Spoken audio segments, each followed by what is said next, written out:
secara tegas kami menolak Permenaker nomor 2 tahun 2022 dan kembalikan berlakukan Permenaker nomor 19 tahun 2015. Karena kami dari Serikat Pekerja menganggap bahwa Permenaker nomor 19 tahun 2015 itu sangat berkeadilan sosial di tubuh para pekerja.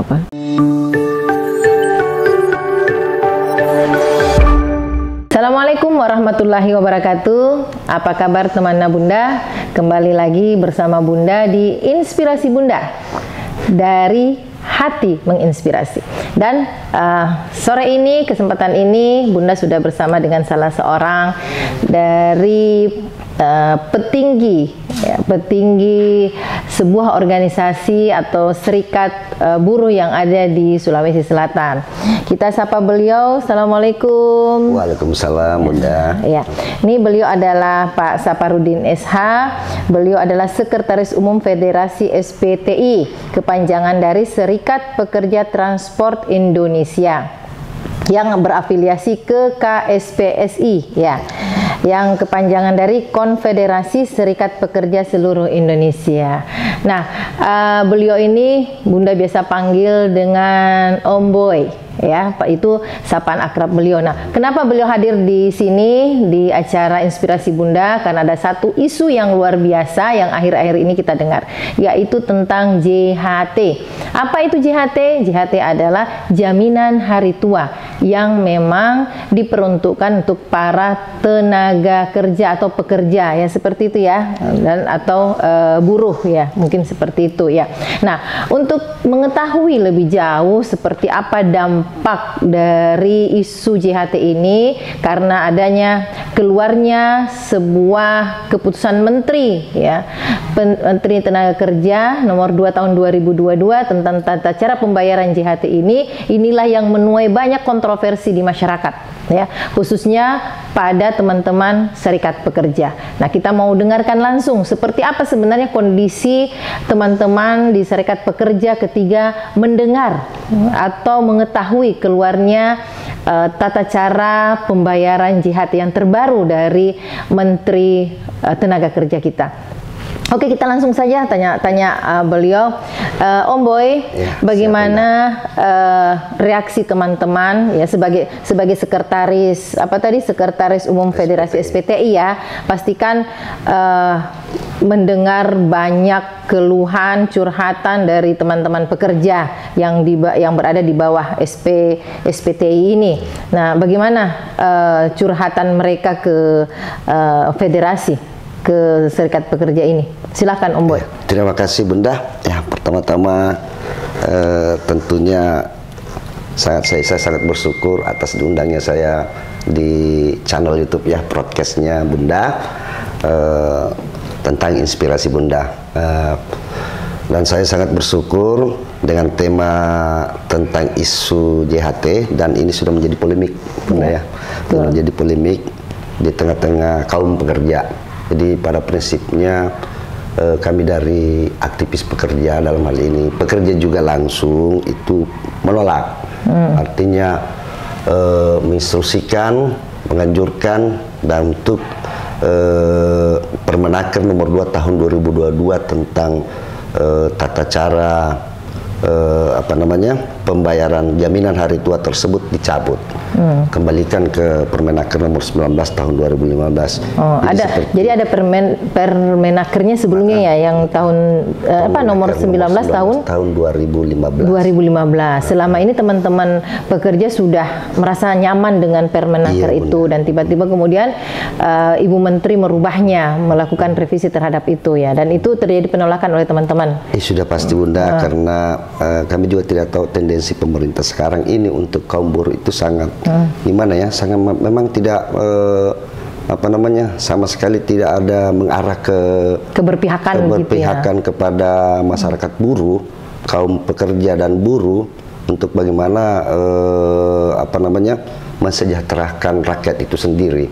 Jadi saya pikir Bunda bahwa ada beberapa polemik-polemik terjadi di tengah-tengah kaum buruh itu, ya antara lain mungkin perlu saya jelaskan bagaimana bentuk kekecewaan kami dengan rezim sekarang ini, yaitu yang pertama tentang adanya PP 78. PP 78 itu terkait dengan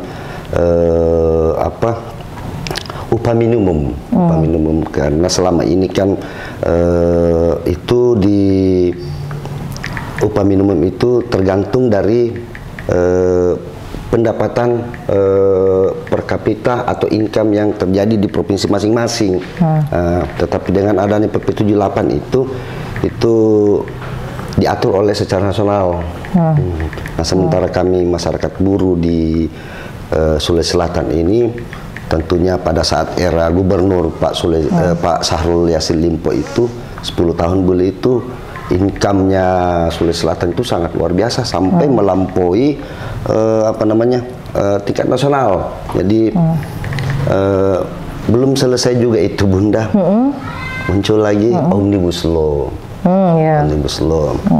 Omnibus Law itu kan kita tahu bagaimana Omnibus Law itu mengkebiri pasal-pasal yang memang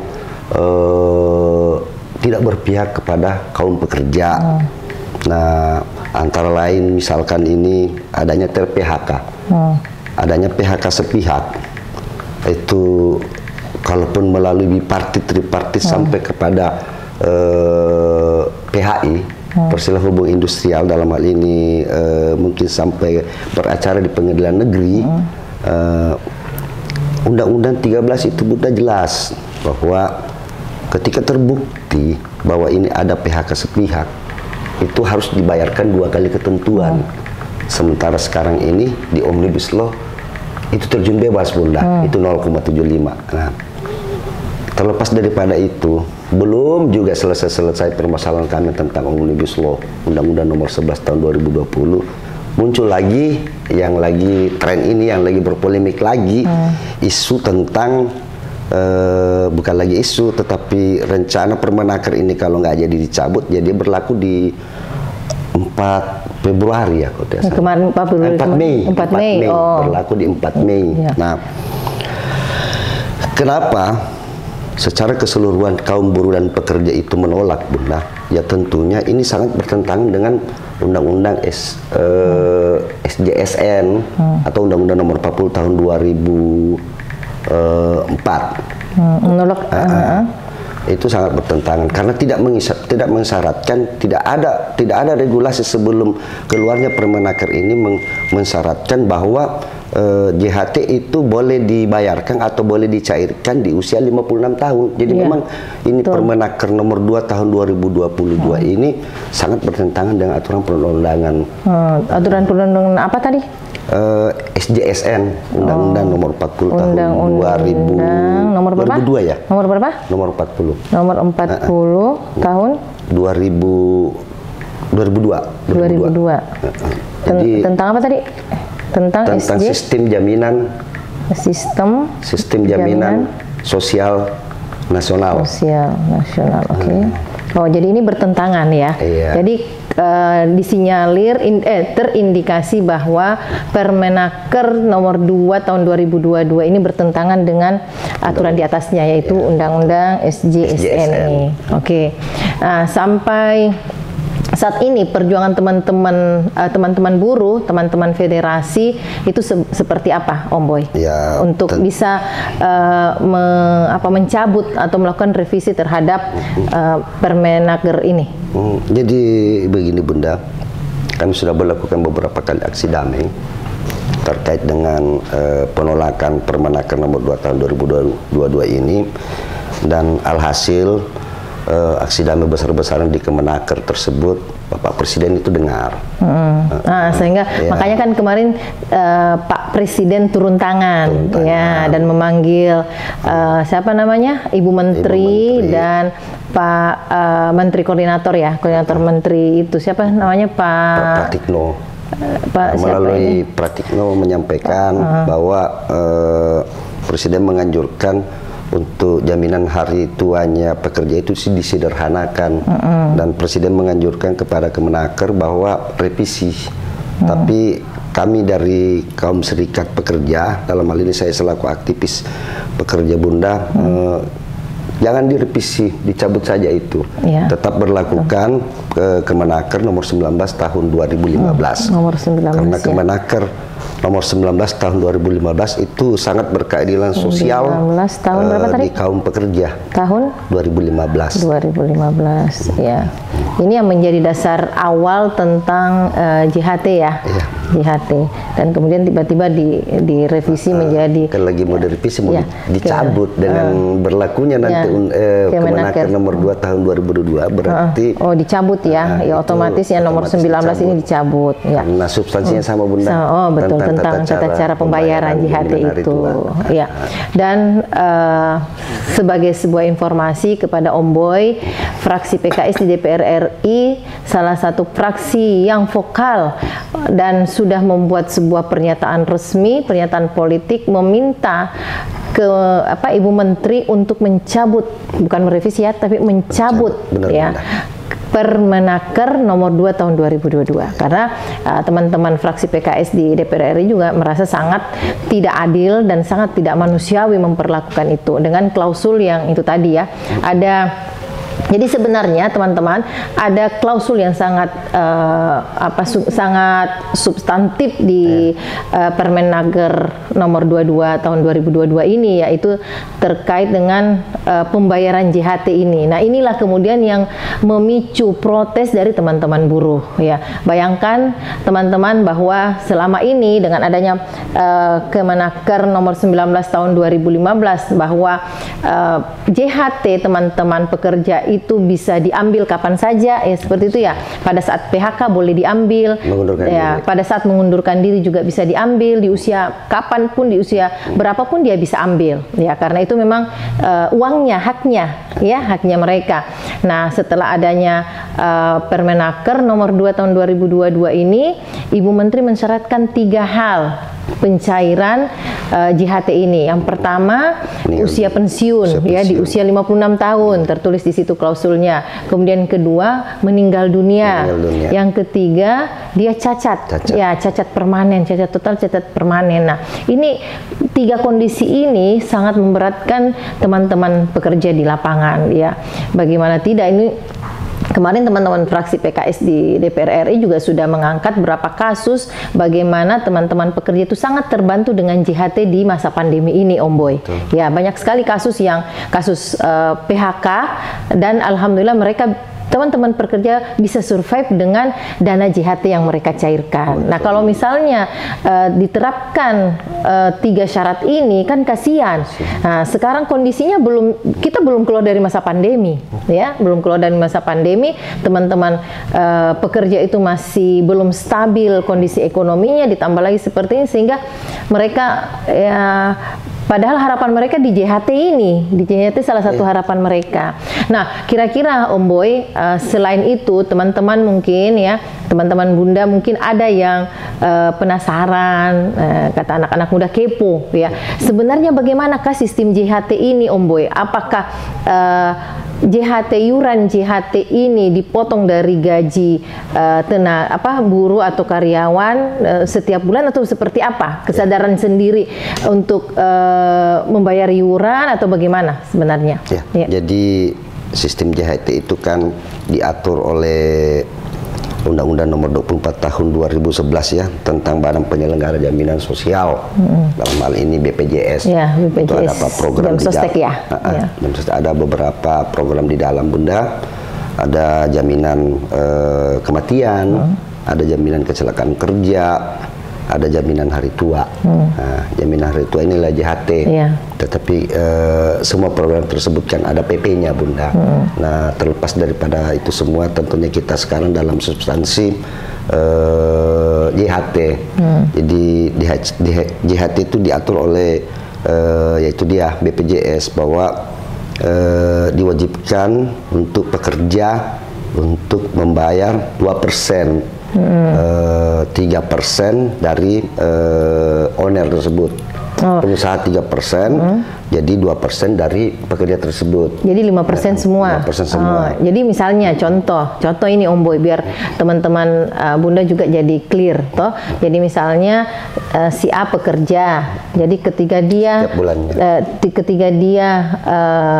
resmi sebagai pekerja di sebuah perusahaan, 3% dari perusahaan ini memberikan setiap bulannya.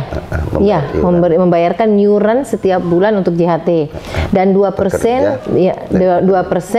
dari apa ini, dari gajinya juga setiap bulan dipotong untuk iuran JHT-nya. Jadi total iuran JHT setiap bulan 5%. Setiap pekerja 5% dari gajinya.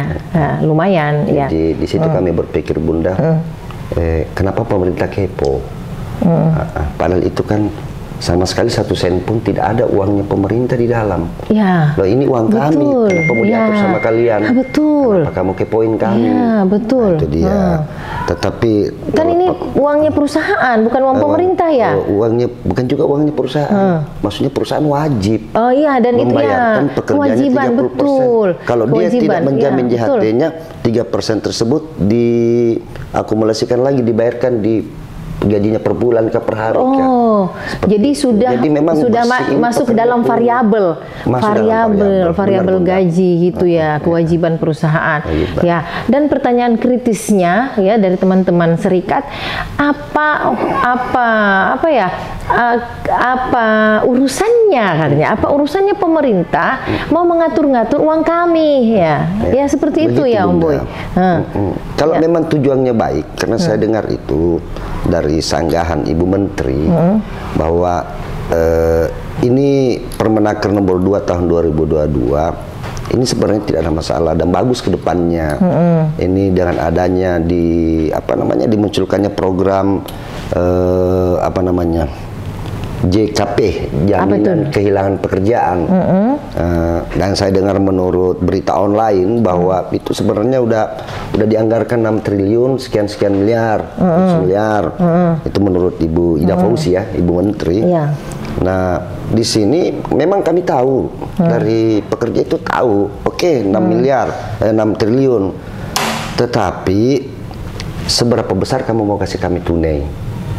Jadi tujuan daripada Permenaker nomor 2 tahun 2022 juga itu ya diantaranya JHT diterima pada saat umur 56 tahun.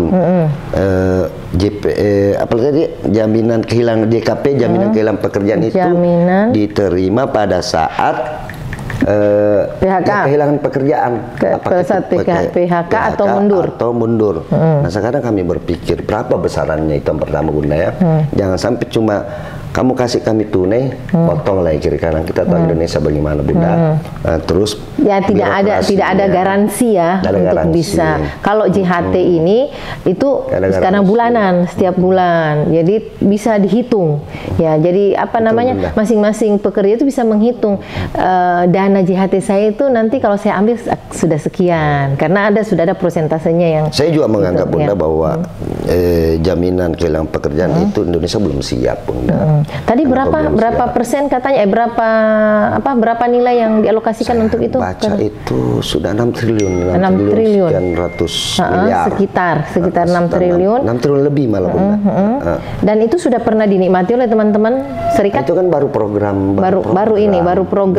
Baru mau dicanangkan atau sudah ada alokasi anggarannya? Ya, Ibu Menteri juga menegaskan bahwa ini nggak boleh, ini wajib. Jadi mungkin saya tidak tahu bagaimana. Baru tahun ini, berarti baru tahun 2022. Ya, ceritanya akan ini kalau diberlakukan ini Kemenaker per 4 Mei begitu ceritanya, Bunda. Yang ini JKP ini. JKP. Jadi ceritanya Ibu Menteri mengeluarkan Permenaker nomor 2 tahun 2022 sambil mengeluarkan JKP ini. Seperti itu. Di JKP itu sudah ada regulasi tersebut mungkin ya. Tapi saya belum pernah baca, Bunda, karena terlanjur ada polemik. Saya di situ juga menolaknya karena kenapa mesti di usia 56 tahun baru kami bisa mencairkan kami punya uang sendiri. Itu dia. Teman Bunda, ini jadi satu catatan penting untuk Bunda konsultasikan atau konfirmasi ke teman di DPR RI terkait dengan jaminan kehilangan pekerjaan ini. Ini harus clear sehingga teman-teman pekerja juga tahu haknya, ya. Terus lanjut, apalagi yang kita mesti sampaikan, jadi begini, sebenarnya JHT itulah yang teman-teman harapkan ketika terjadi hal-hal yang tidak diinginkan, ya, betul. Seperti PHK sepihak, Bunda, ya, kemudian resign, mundurkan diri oleh karena sudah tidak adanya harmonisasi di dalam, apakah itu ada hal-hal perselisihan di dalam sehingga dia mundurkan diri. Banyak kok yang berdampak positif tentang JHT itu. Betul. Di saudara saya sendiri, artinya di pengurus SPS sendiri. Jadi gini, Bunda, contoh ini saya kasih Bunda. Yang kerja di mebel begitu, Bunda, apakah itu kalau tidak salah di kawasan itu ada banyak kan perusahaan-perusahaan mebel. Dengan JHT-nya dia, Bunda, kan udah tahu, dia punya skill, dia tahu tempat belinya kulitnya ini kursi, tempat belinya ini kayunya di sini, aku udah tahu. Maka dia cairkan JHT-nya, kalaupun dia tidak diberikan pesangon, tapi JHT-nya ada. Inilah dia bikin modal untuk bangun bisnis sendiri. Nah, dan memang berarti nilainya sangat signifikan ya, Om Boy, ya? Iya, kalau tergantung dari jabatannya. Iya, betul. Kan prosentasenya 5%. Iya, benar-benar. Dan itu ada dokumen yang ditandatangani bersama gitu ya, Om Boy, pada saat diterima jadi tenaga kerja, terus itu sebagai kalau sistem BPJ sudah bagus, Bunda, enak dia, kami nggak terima tunai lagi, tapi langsung di rekening sistem transfer. Dia.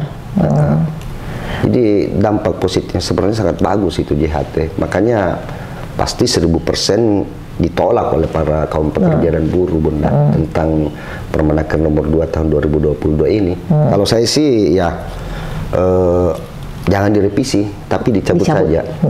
Dicabut saja. Dan itu tetap berlakukan Permenaker nomor 19 tahun 2015 itu ya. Dan itu memang suara teman-teman pekerja di bawah seperti itu. Bukan suara pribadi Om Boy kan, tapi suara anggota ya, suara teman-teman serikat. Ya, dan kami, Bunda, atasan kami di PPU sudah ngamuk-ngamuk di sana kan. Sudah membuat aliansi serikat pekerja dari beberapa konfederasi untuk melakukan aksi damai, menyampaikan aspirasi untuk penolakan ini, Permenaker nomor 2 tahun 2022. Itu dia. Ya, mudah-mudahan perjuangan teman-teman federasi, teman-teman serikat berbuah manis ya, Om Boy, ya. Kita juga berharap terus teman-teman PKS di pusat terus mendorong ini, mendesak pemerintah agar mencabut Permenaker nomor 2 tahun 2022 ini. Terima kasih banyak, Bunda. Dan terakhir, Om Boy, mungkin ada harapan tak yang kita mau sampaikan? Silahkan. Ya. Terkait JHT ini. Ya. Harapan saya tentunya melalui Bunda untuk menyampaikan keluh kesah kami dan penolakan kami selaku pekerja dan aktivis pekerja, bahwa secara tegas kami menolak Permenaker nomor 2 tahun 2022 dan kembalikan berlakukan Permenaker nomor 19 tahun 2015. Karena kami dari serikat pekerja menganggap bahwa Permenaker nomor 19 tahun 2015 itu sangat berkeadilan sosial di tubuh para pekerja. Ya, itu saja, Bunda, pesan saya. Oke, terima kasih Om Boy. Ya, kami tetap mendukung perjuangan teman-teman serikat. Ya, kami selalu ada untuk kepentingan rakyat. Kami selalu ada untuk menegakkan keadilan, insya Allah. Dan mohon doa juga, Om Boy, mudah-mudahan kami dan teman-teman fraksi PKS di pusat ya bisa tetap komitmen ya mengawal agenda ini ya. Satu, tetap yang jelas teman-teman di sana sudah berjuang dan mengeluarkan satu rekomendasi resmi minta fraksi PKS DPR RI minta Permenaker nomor 2 tahun 2022 dicabut, bukan direvisi tapi dicabut, karena ini memang dalam kajian kami ini benar-benar sangat merugikan. Jadi selamat berjuang Om Boy ya. Terima kasih, insya Allah ya, Allah akan membantu perjuangan kita. Amin, dan amin, terus semangat ya. Siap. Dan saya tunggu di DPRD untuk menerima aspirasi teman-teman buruh ya. Untuk secara resmi, kami akan sampaikan ke pusat juga ya. Sehingga dorongan ini, tekanan ini rame-rame kita lakukan, ya. Tekanan dari teman-teman DPR RI, tekanan dari bawah, pemerintah provinsi juga menekan untuk segera melakukan pencabutan terhadap Permenaker itu, ya. Oke, demikian, makasih banyak, kita sampaikan ucapan terima kasih banyak kepada Om Boy yang bersedia hadir di sini dan memberikan kita banyak pencerahan dan menyampaikan sekaligus harapan dari teman-teman pekerja yang ada di bawah naungan organisasinya atau federasinya. Sekali lagi terima kasih Om Boy, sampai ketemu dan selamat berjuang. Demikian dari Bunda, Assalamualaikum warahmatullahi wabarakatuh. Waalaikumsalam.